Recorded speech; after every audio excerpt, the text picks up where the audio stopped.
Boboto Bondeko Ndeko, yo moto ozali koyoka nzembo eye. Natombeli yo boboto bwa Kristu, pe nasengi na yo te omanyola maloba maye malamu. Nzambe ayaki awana mokili, yene liloba akomaki moto, oya kobikisa moto wa masumu.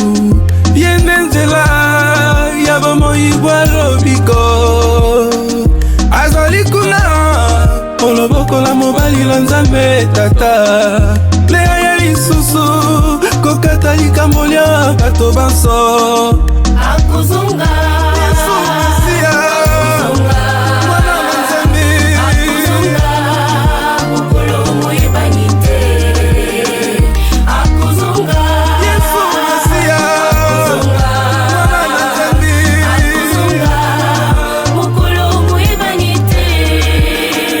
mokolo yango mokozala lokola mokolo ya Noe. Liboso ya mpela enene bato bakolia bakomela mpe kobalana. Kino mokolo Noe aingelaki yo masuwa, bazalaki kokanisa likambo yoko te. Pela eyei esilisi bango banso, ekozala se bongo mokolo ya boye ya mwana wa moto.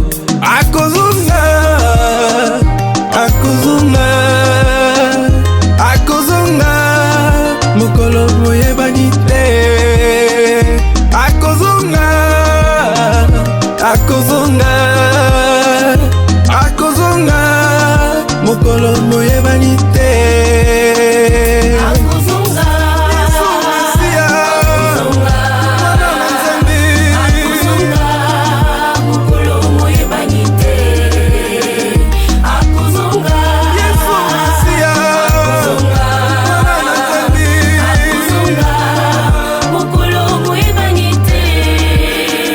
Jésus-Christ notre Seigneur, avec son corps glorieux, il est monté aux cieux, est assis à la droite de Dieu le Père Tout-Puissant.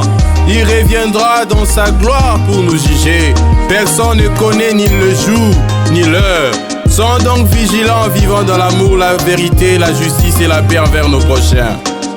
Bongo bokengele Zami boya bita mokolo nini mokonzi wa bino akoya.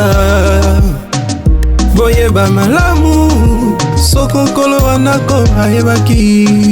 Omonga nini moyiba koya na butu, mbele akengeleki pe apekisaki moyibi kobuka ndako. Bongo bino lokola kozala na bokengi,